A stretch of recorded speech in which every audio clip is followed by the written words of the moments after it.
When I first started YouTube, I was 19 years old, sat in my university dorm room. Zero videos, zero views, zero skills, zero knowledge about YouTube at all. Now, that was 3 years ago, and obviously since then I've learned a lot. But in this video, I'm going to go through 4 points that I wish I knew as that 19-year-old sitting in my dorm room in university that would have skyrocketed my progress on YouTube. And when you implement these things, when you implement these ideas and these principles and these concepts and you understand them, you'll get the most results, the most sales, the most progress on YouTube that you've ever had. So let me jump straight into the first point, which I'm going to be calling the 2 types of YouTube viewers. So every time you upload a video, obviously it gets views. Well, maybe some of you have 0 views, but for the majority of people, it gets a certain number of views, whether it's 10,000, million, 10 million, 100 million, whatever it is. There's only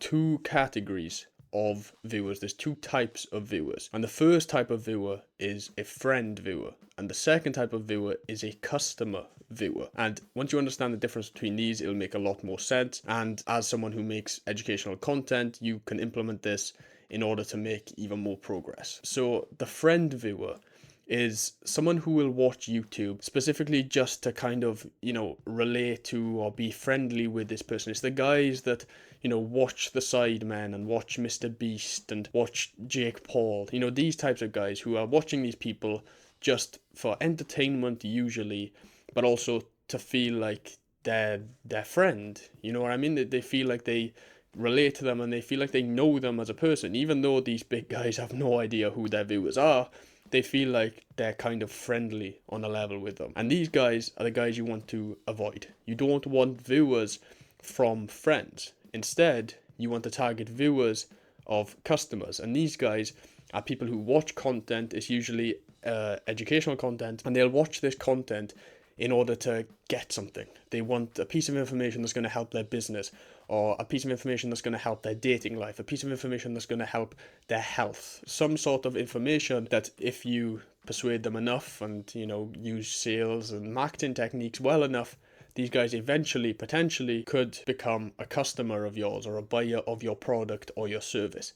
And these are the guys we want to attract. And knowing the difference between these is a great first step. Understanding the difference between friends and customers, viewers, is a great first step. Because when I started, like I said, 3 years ago, I was making content and I was just like, okay, how can I get views? I just wanted views, views, views, views, views. I didn't care where the views came from. I just wanted to see that number of views tick up.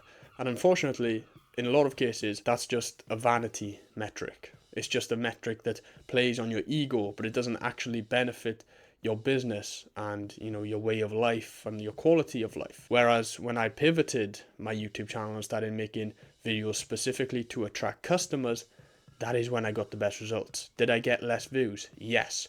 But the principle behind that is that there is going to be less people who watch you for being a customer than there is people who watching you are going to be friends. 90% of the population just want friends. They just want to be entertained. They want, to forget about their problems for a couple of hours. Whereas the customers, they're the ones you want to target. And there's a difference between attracting viewers who are friends and attracting viewers who are customers. And this is why I tell my clients and the people that I work with, views don't really matter. Because usually the case is if you get more views, you're going to get more of those friend people who are chronically online and are never going to buy your product. Maybe you need to drop your ego and you need to take a hit on the amount of views you get in order to attract the right viewers, which are the customers and the potential customers. So knowing that and fixing that is exactly what I'm talking about here in this step. So how do you actually practically fix this? How do you ensure that you get customers rather than just friends?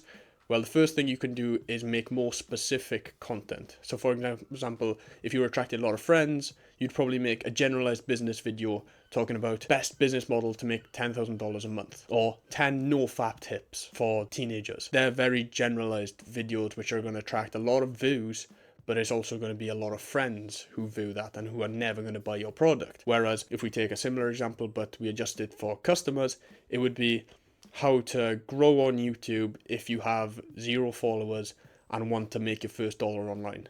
That is a video that a customer is going to watch. He's going to think, okay, I'm going to watch this video specifically to get the information to achieve a goal that I want. The idea here is that, you want to be more specific when it comes to titles and the message and the offer that you're giving your viewers and the product that you're trying to sell them. It needs to be a lot more specific and it needs to be a lot more niched down in order to attract these customers, rather than just making, generalized videos which are going to attract friends, essentially. Now, we've covered the first point of buddies versus customers, and before I get into my second point, which is a really, really important point, if you want to know exactly how to become an educational content creator and monetize it using a community business model, I'll teach you how if you join my program, top link in the description. The second point that I want to make is actual authority versus perceived authority, and this really changed the way that I saw YouTube. So if you've ever watched business videos or you've watched some advice about creating YouTube videos before, you'll know a lot of people talk about authority.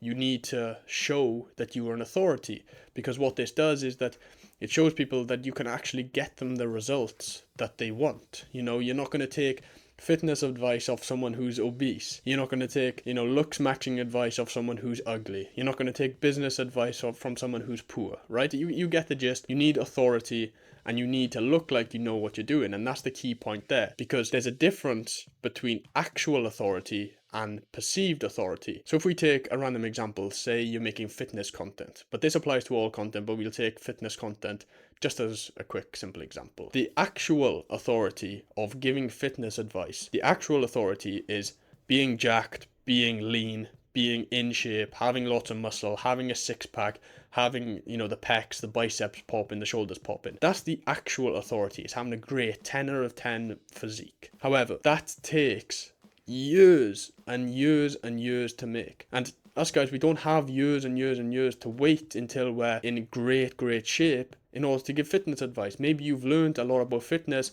but you're not the biggest guy in the room. Or you know a lot about fitness, but you're still not as jacked as you want to be or as you potentially could be because you haven't been doing it for very long. But that doesn't actually matter in business. In business, you don't need to be the expert. You don't need to be the number one most informed person in that niche. All you need to do is have more information and know a little bit more than the people that you are trying to teach. So all you need to do is be in a little bit better shape than the people you are trying to teach. And this is where the perceived authority comes into it. Now you can, as a fitness influencer, again, we're using this example, what can we do to increase our perceived authority? Because actual authority, like I said, is being huge and having a six-pack. But in the meantime, in the short term, what can we do to increase what our viewers see and then think, okay, this guy may actually know what he's talking about? Well, maybe you can get a pump before you start the video and make you look a bit bigger than you actually are. It'll make you look a lot fuller and look like you've made more progress than you actually have. Or maybe you can wear a tight muscle fit t-shirt instead of an oversized t-shirt. Or maybe you can,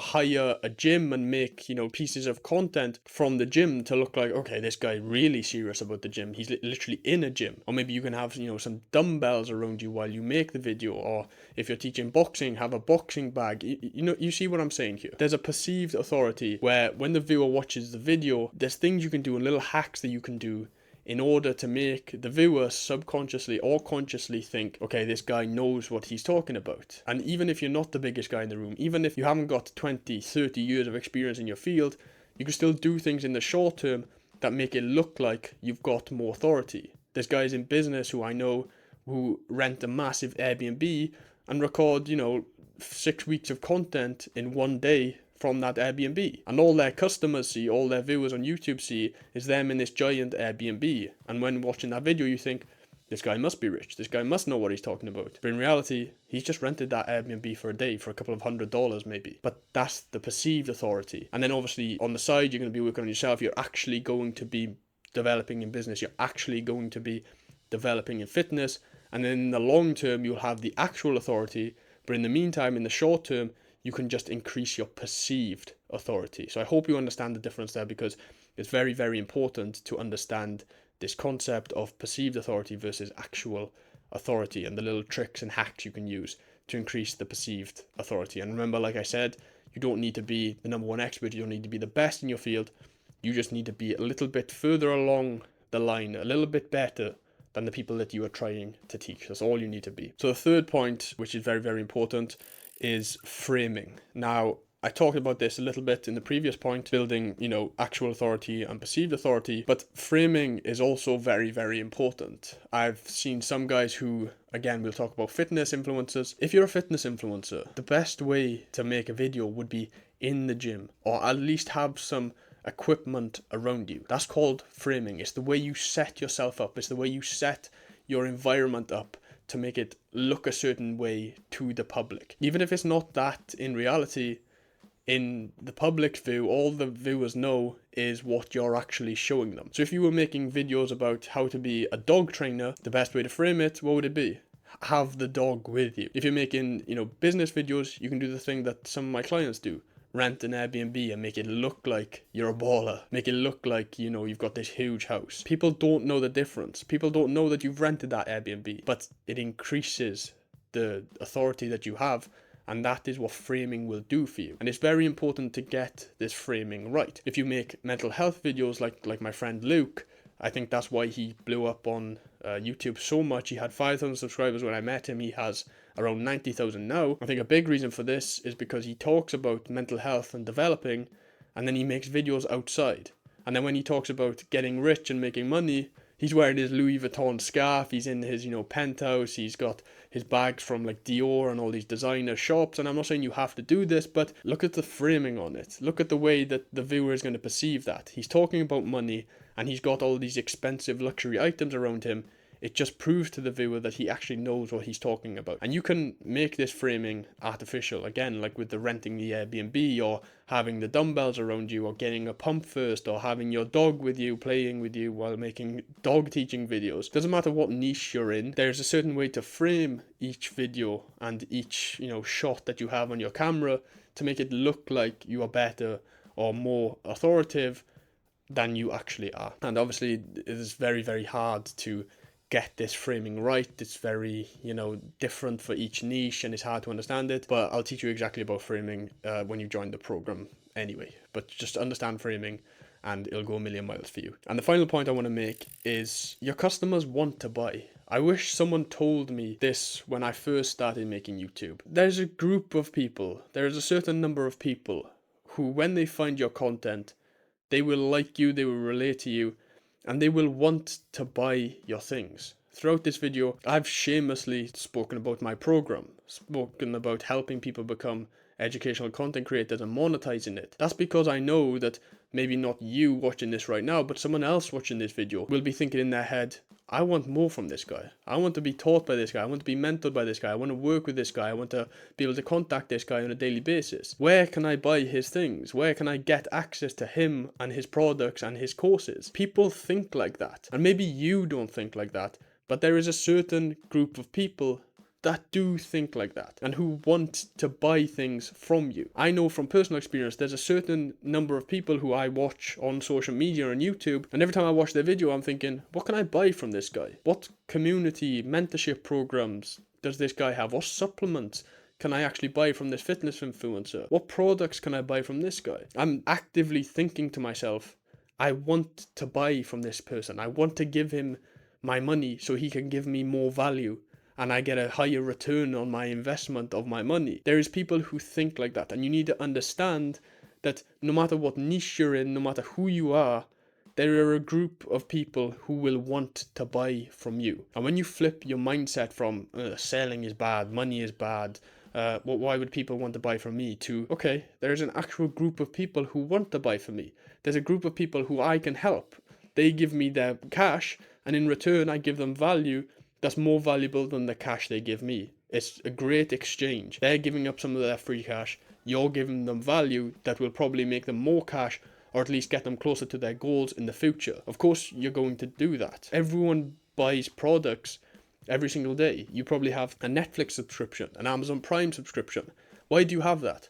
Because every month you're not scared to give Netflix or Amazon your money, are you? Because you get a greater return every single month. You pay $15, $20 a month, and Netflix give you all these shows and entertainment that you can watch. Amazon Prime give you all these products and these shows that you can watch or you can indulge in. You have no problem buying that new Nike pair of trainers because of how much value you're getting back. You're going to look like a baller. You're going to feel like a baller. No one thinks about it like that. But when it comes to online business, for some reason people have this stigma around people not wanting to buy from you. And once you flip your mindset to think, okay, I give a lot of value to these people, I can change these people's lives, of course they're going to give me money. Of course they're willing to give up some of their spare cash in order to make more cash in the future. Of course they're willing to give up some of their spare cash in order to grow on YouTube or fulfill their dreams of not having to work a 9-to-5 job or being able to live anywhere they want in the world and just living from their laptop. Of course they would. It's a no-brainer. But a lot of guys have the negative mindset, especially here in the UK, that people don't want to buy from you. People find selling weird and strange. But once you understand that the value you give is more important than the money to them, like you do with your Netflix subscription is more important than the money you give them, your Nike trainers are more important than the money you give them. People think like that on a daily basis. The food you buy from a shop is more important than the money that you have in your pocket or in the bank. It works every other way of life, so why not online as well, with courses or communities or products? You need to change your mindset from that, and I wish someone gave me that sort of talking to and that rant when I first started my YouTube channel 3 years ago, because it was very, very beneficial to me to finally learn and get my head around the concept of people actually wanting to buy your products and your services. So we've talked about 4 very, very important things there. Again, if you want to join my program, you can find the top link of the description. It'll take you straight there, just one click, and you'll be straight on the landing page. I will show you how to become an educational content creator, making YouTube, Instagram, Twitter videos, whatever suits you. I will look at your videos, I will review them, I will give you pointers and tips of how to improve them. I will then help you monetize your videos and your content using a community business model. I'll teach you about sales, persuasion, marketing, and then we'll automate your community as well. So you only have to work a couple of hours per week in order to keep that community thriving. And it sounds a bit, salesy, oh, that's too good to be true. No, it's just what you've been told in the past about having to work really, really hard. This business model is different. Actually, the less you work, the better in this business model. And that may sound a bit weird now, but once you join the program and I talk you through all the steps and I give you the information, you'll realize, wow, there's a completely different world out there. So join the program. I look forward to seeing you in there.